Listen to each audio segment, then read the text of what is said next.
La mésofinance est une forme de financement de plus en plus pratiquée par des institutions de microfinance, mais aussi par les banques classiques. Quels sont les enjeux de la mésofinance? Nous allons en parler tout de suite avec notre spécialiste maison, M. Lodamas, qui sera sur ce plateau. Si vous voulez en savoir plus, chers téléspectateurs, restez avec nous.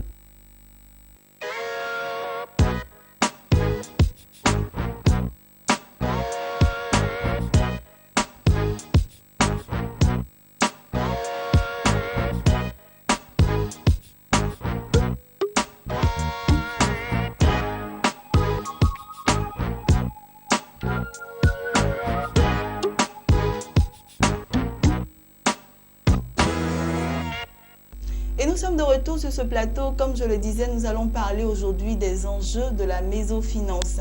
Et nous sommes sur ce plateau avec M. Lodamas qui va nous faire le plaisir de nous instruire sur ce thème-là. Je vous le rappelle, M. Lodamas est journaliste à PME Magazine. Il est aussi spécialiste des marchés financiers. Bonjour, M. Lodamas. Bonjour, madame. Merci d'être sur notre plateau. Je suis toujours ravie de vous présenter. Merci beaucoup. Voilà. Aujourd'hui, comme je le disais, nous allons parler des enjeux de la mésofinance, M. Lodamas, n'est-ce pas? D'accord. Voilà. Et avant de commencer, avant d'entrer dans le vif du sujet, oui, nous allons essayer de définir ce que c'est que la mésofinance pour ceux qui ne savent pas. Alors, en termes de définition, je préfère plus parler du périmètre de financement. En fait, je vais vous expliquer de façon terre à terre et la définition va sortir d'elle-même. D'accord? Donc, en termes de périmètre de financement, on remarque que les indigents sont pour la plupart du temps financés par les organismes internationaux, le PNUD, etc. D'accord? Donc, eux, en fait, ces organismes-là financent les indigents. Quand on remonte l'échelle, on arrive au niveau des petites entreprises et des pauvres qui ont des activités génératrices de revenus. On peut parler des très petites entreprises? Justement, très petites entreprises et certaines personnes classifiées au niveau de la catégorie des personnes pauvres, mais qui ont une activité qui génère des revenus en fin de mois, en fin d'année.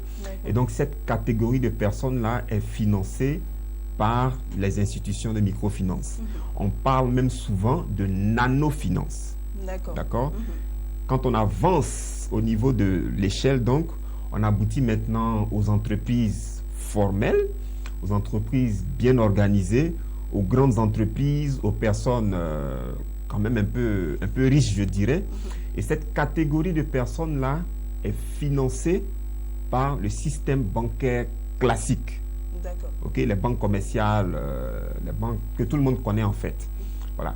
Et donc, à travers donc, cette échelle que je viens de dérouler, on observe une catégorie de PME qui n'est pas prise en compte par le secteur bancaire classique et qui est également rejetée d'une certaine façon par les institutions de microfinance. Ces PME-là donc développent des activités à tel point qu'elles ont du mal à lever des fonds auprès des institutions de microfinance.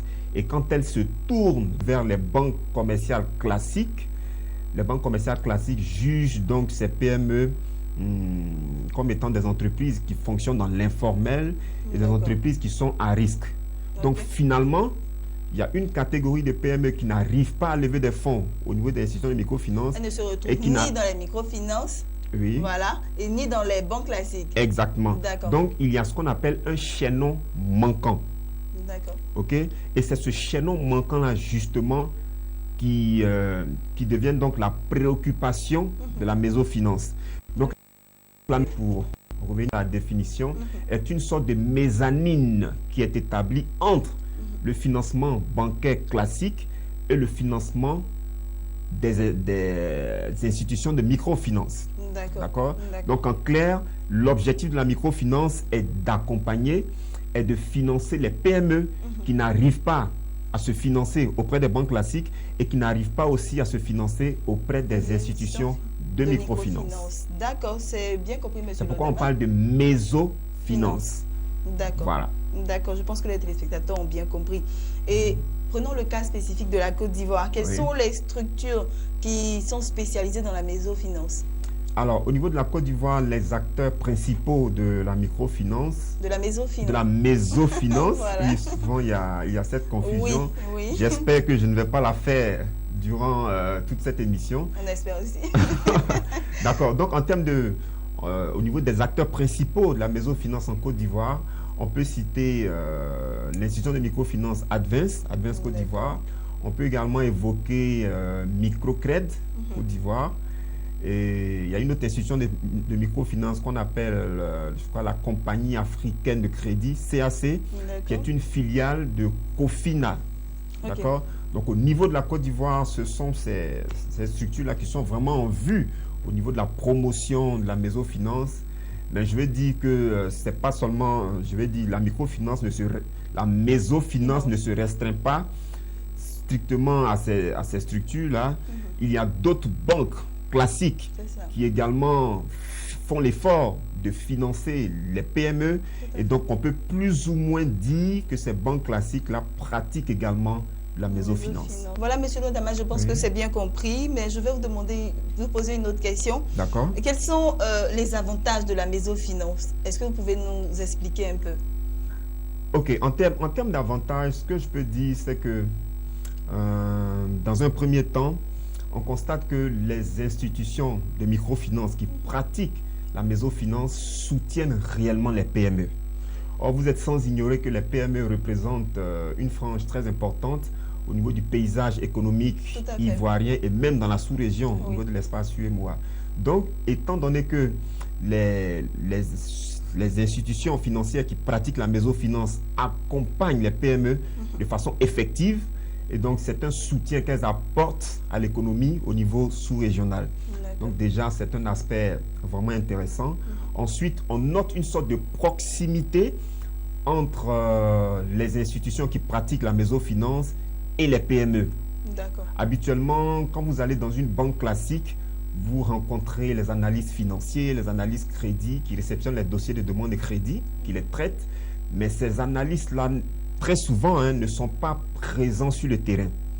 Vous allez voir rarement un analyste financier qui va aller inspecter une entreprise, voir comment est-ce que l'entreprise déroule son activité, etc., etc. Alors que au niveau des institutions qui pratiquent la mésofinance, les conseillers clientèle très souvent accompagnent les chefs d'entreprise, effectuent beaucoup de visites de terrain et donc ces conseillers clientèle sont au parfum de l'activité en tant que telle. Donc il y a une proximité, un rapprochement qu'on constate entre les responsables d'institutions de mésofinance et les chefs d'entreprise, notamment les responsables des PME. Donc c'est un aspect aussi important. L'autre volet que je veux soulever, c'est en termes de flexibilité au niveau des exigences. Là où les banques commerciales sont beaucoup plus exigeantes en termes de garantie, etc., vous constaterez au niveau des institutions qui pratiquent la mésofinance une sorte de flexibilité. Et ces institutions-là, justement, mettent l'accent sur le modèle d'affaires.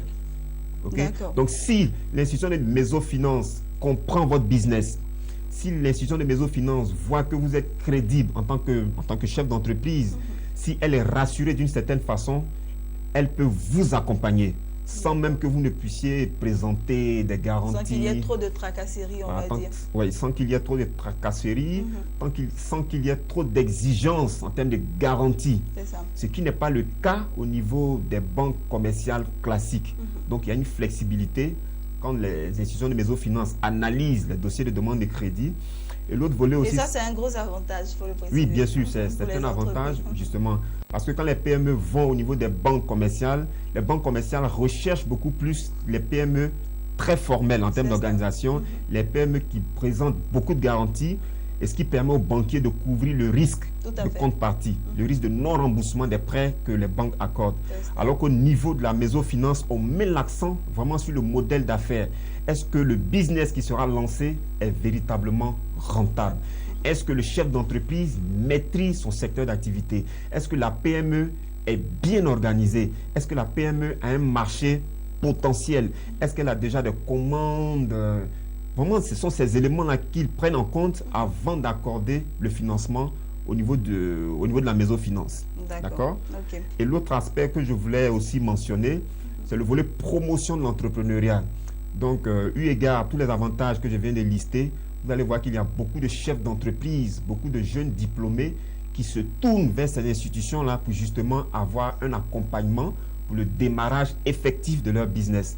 Donc la Mésofinance contribue énormément à la promotion de l'entrepreneuriat et par ricochet, cette activité-là contribue aussi à la lutte, à une lutte efficace contre le chômage. D'accord? Donc il y a beaucoup d'avantages, mais pendant qu'on est en train d'enregistrer cette émission, c'est quelques avantages qui me viennent à l'esprit et que je tiens à relever. Il n'y a pas de problème, c'est déjà bon, Monsieur Lodamas, mais il y a aussi, quand on parle d'avantages, il y a aussi le revers de la médaille.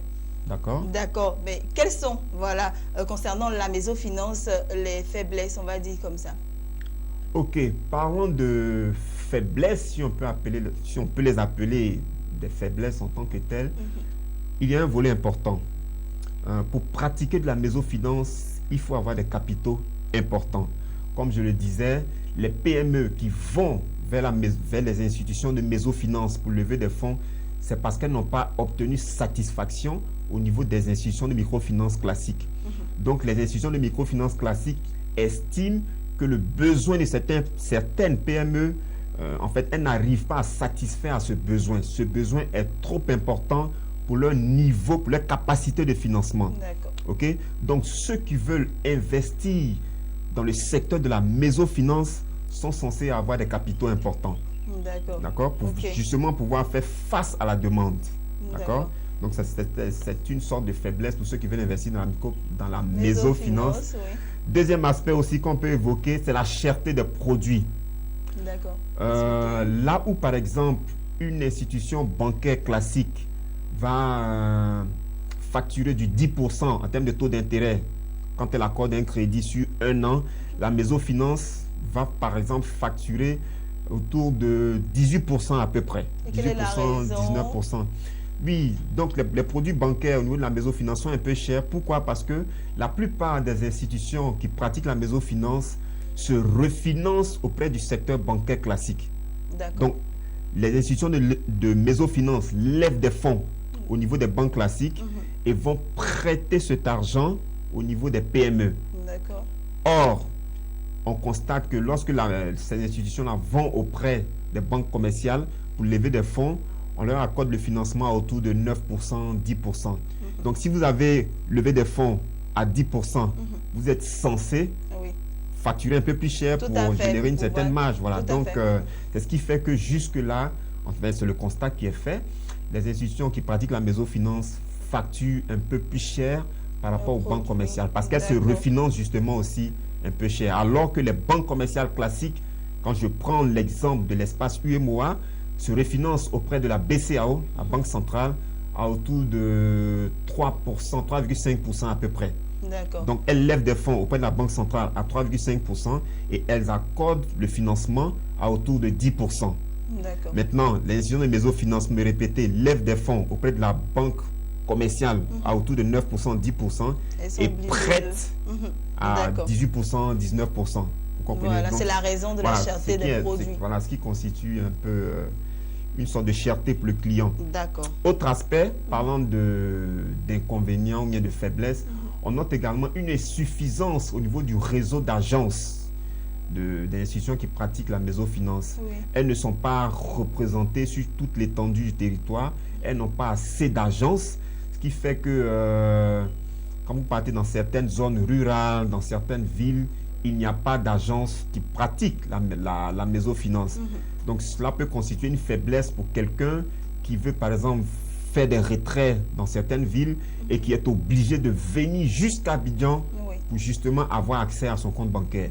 Donc, c'est une grosse faiblesse et il va falloir rapidement pallier à cet handicap. Voilà. L'autre aspect aussi, c'est l'insuffisance des instruments de paiement, en fait. Quand vous faites le tour des agences qui pratiquent la mésofinance, vous allez voir qu'il y a certaines structures qui ne mettent pas de chéquier à la disposition de leurs clients. Certaines institutions aussi qui ne disposent pas de guichet automatique de distribution, par exemple. Certaines structures qui ne font pas ce qu'on appelle le financement des bons de commande, qui ne peuvent pas financer tout ce qui est opération au niveau du commerce extérieur, tout ce qui est accompagnement des opérations d'import-export. La plupart des institutions de mésofinance ne font pas ce genre d'activité pour l'instant. Et donc, en termes de produits, en termes d'instruments de paiement, on note de grosses failles au niveau de la mésofinance. D'accord. OK? Voilà. Donc, ça Ok. peut constituer aussi des freins pour certaines PME, des PME, par exemple, qui font des opérations d'importation, d'exportation, qui doivent faire des virements interbancaires, alors que les institutions de mésofinance ne donnent pas ces avantages, n'offrent pas ces produits-là, ces instruments de paiement-là, pour l'instant. Et donc, c'est une grosse faille qu'il va falloir rapidement corriger. Certaines institutions de mésofinance se penchent là-dessus actuellement et sont en train de développer ces produits-là pour justement répondre à un besoin qui est vraiment exprimé par leur cible, à savoir les PME. D'accord. Monsieur Lodamas, à court, moyen ou long terme, quelles sont les perspectives concernant la mésofinance? Alors, à mon analyse, quand j'analyse donc le marché, le secteur de la mésofinance, je pense que le fait qu'en Côte d'Ivoire, dans l'espace UEMOA, que le taux de bancarisation soit assez bas, tourne autour de 12%, 13%, 14%, cette faiblesse donc du taux de bancarisation peut constituer une grosse opportunité pour l'extension de la mésofinance. C'est-à-dire qu'il y a encore des PME qui vont se créer, donc qui ne sont pas encore bancarisées forcément. Et donc, la cible est là, il va falloir aller la conquérir. Et donc, en s'appuyant sur la faiblesse du taux de bancarisation, la mésofinance peut véritablement exploser au niveau de l'espace UEMOA. Et comme je le disais aussi, au niveau des PME, il y a des PME qui font des opérations d'importation, d'exportation. Il y a des PME qui veulent travailler avec qui veulent faire des retraits dans les guichets automatiques, qui veulent aussi utiliser certains produits comme les lettres de crédit, le crédit documentaire, etc. Mais tous ces produits ne sont pas encore développés au niveau de la mésofinance. Donc, il va falloir également renforcer les différents produits, les rendre plus adaptés pour les différentes PME, à l'image des banques commerciales. Et j'ai parlé tout à l'heure de la faiblesse du réseau des agences de microfinance. Et donc, pour permettre aux clients des institutions de mésofinance de faire des retraits, de faire leurs opérations sur toute l'étendue du territoire, il va falloir donc de toute évidence augmenter le nombre d'agences au niveau des institutions de mésofinance. Et puis, comme je le disais aussi, j'ai parlé aussi de la cherté des produits développés au niveau des institutions de mésofinance. Et donc, si ces institutions-là arrivent à trouver d'autres sources de refinancement autres que les banques commerciales, elles pourront donc octroyer des crédits à des taux un peu plus intéressants. Donc, les institutions de mésofinance gagneraient par exemple à explorer la piste des fonds d'investissement, la piste de certains partenaires financiers qui vont injecter des fonds au niveau des institutions de mésofinance pour leur permettre justement d'accorder du crédit aux PME, mais cette fois-ci à un coût vraiment plus intéressant. D'accord. Et le dernier aspect, c'est que les banques commerciales sont conscientes de la présence des institutions de microfinance au niveau de la mésofinance. Et donc, plusieurs banques commerciales sont actuellement en train de réorganiser leur département PME. Et donc, les banques commerciales sont de plus en plus en train de concevoir des produits adaptés aux PME. Les analystes financiers mettent un peu au garage tout ce qui est costume, enfilent maintenant des polos, descendent sur le terrain, font des inspections dans les entreprises et puis font la promotion de leurs produits vis-à-vis des PME. Et donc, ce que les banques commerciales classiques n'arrivaient pas à faire, elles commencent de plus en plus à le développer. D'accord. Donc, c'est pour dire que la mésofinance n'est plus l'apanage seulement des institutions de microfinance, mais les banques commerciales classiques commencent de plus en plus justement à s'y mettre parce qu'elles sont conscientes qu'il y a une grosse part de marché à saisir au niveau des PME. Tout à fait. Donc, il y a maintenant une sorte de concurrence entre les institutions de microfinance et les banques commerciales classiques sur le secteur de la mésofinance. Et qu'est-ce que vous en pensez, M. Lodama, cette concurrence-là? Non, elle est bonne. Moi, je salue cette concurrence. Je souhaite même qu'elle puisse s'intensifier pour que les PME puissent davantage être financées, pour que tout le monde ait des emplois, pour que le taux de chômage soit totalement revu à la baisse. Mais est-ce que vous ne pensez pas que les PME vont plus se tourner vers les banques classiques, vu qu'elles financent peut-être à des taux moindres? Bon, je pense que nous sommes sur un marché si elle se tourne vers les banques classiques de plus en plus, je suis sûr que les institutions de microfinance vont réagir. De mésofinance. Voilà, de microfinance qui pratiquent la mésofinance vont riposter au niveau marketing pour présenter d'autres aspects pour justement encore capter les PME qui peut-être se laissent de plus en plus attirer par la mésofinance telle que pratiquée par certaines banques commerciales. Donc, ça sera la rude concurrence, ça sera une sorte de guerre sur le marché. Et PME, tout ça pour le bonheur des PME. Justement. D'accord, Monsieur Lodamas, merci d'être passé sur notre plateau. Avant de terminer, en guise de conclusion, qu'est-ce qu'on peut retenir? Alors, en guise de conclusion, on retiendra simplement parce que le terme de mésofinance paraît barbare pour plusieurs personnes. La mésofinance, qu'est-ce que c'est? Est-ce que ce n'est pas encore une sorte de mode? Il faut simplement retenir que la mésofinance est une sorte de zone intermédiaire, une sorte de mezzanine qui est créée entre le financement bancaire classique et le financement mené par les institutions de microfinance. Donc, toutes les entreprises, tous les opérateurs économiques qui n'arrivent pas à lever des fonds au niveau des banques classiques, qui n'arrivent pas également à se refinancer au niveau des institutions de microfinance, trouvent donc la solution au niveau de la mésofinance. Et donc, la mésofinance permet donc à cette catégorie d'entrepreneurs, cette catégorie d'entreprises de trouver des financements. Et cela donc permet de lutter contre le chômage, de développer en tout cas tout ce qui est activité commerciale. Donc, la mésofinance a de l'avenir. La mésofinance a de belles perspectives, mais il y a également beaucoup de choses à corriger. Les instruments de paiement doivent être revus. Les produits financiers, la facturation des produits financiers doit être totalement revue à la baisse. Okay? Donc, il y a beaucoup de défis à relever, mais les perspectives de la mésofinance me semblent très bonnes au niveau de la Côte d'Ivoire et même au-delà, au niveau de l'espace UEMOA et de l'Afrique en général. D'accord. Je vous remercie, Monsieur Lodamas, d'être passé sur notre plateau. Merci. Je retiens que la mésofinance n'est pas un effet de mode. Au contraire, la mésofinance permettra à de bonnes perspectives, surtout en Côte d'Ivoire et dans l'espace UEMOA. Voilà, chers téléspectateurs, c'est ici que nous allons mettre fin à cette émission. Business Matin, aujourd'hui, c'est terminé. Nous étions avec Monsieur Lodamas et nous avons débattu du thème « Les enjeux de la mésofinance ». Merci de nous suivre, chers téléspectateurs, et à très bientôt sur Business 24 Africa.